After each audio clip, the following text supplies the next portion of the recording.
সেনাবাহিনীর নেতৃত্বাধীন যৌথ বাহিনী চট্টগ্রামের বোয়ালখালীর পোপাদিয়া ইউনিয়নের ৭ নং ওয়ার্ড এলাকা থেকে মোহাম্মদ জসিমউদ্দিন নামে এক ব্যক্তিকে আটক করেছে।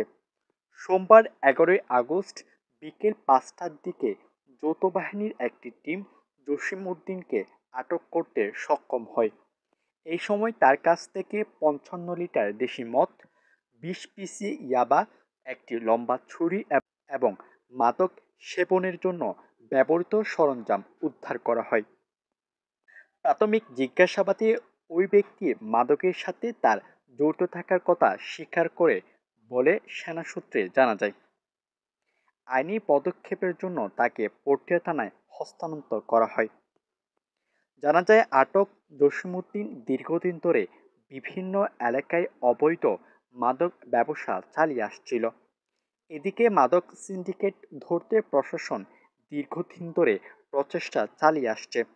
সোমবার বিকেল ৫টার দিকে সুনির্দিষ্ট গোয়েন্দা তথ্যের ভিত্তিতে পটিয়া সেনা ক্যাম্পের কমান্ডার ক্যাপ্টেন সাকিবের নেতৃত্বে অভিযান পরিচালনা করে তাকে আটক করতে সক্ষম হয়। জব্দকৃত মাদক ও মাদক সেবনের জন্য ব্যবহৃত সরঞ্জাম পটিয়া থানায় হস্তান্তর করা হয়। পটিয়া থানার ভারপ্রাপ্ত কর্মকর্তা ওসি নুরুজ্জামান বলেন, আটক ব্যক্তির পূর্বের কোনো মামলা আছে কিনা আমরা সেটা খতিয়ে দেখছি। আটক ব্যক্তিকে আইনি প্রক্রিয়া শেষে আদালতে প্রেরণ করা হবে।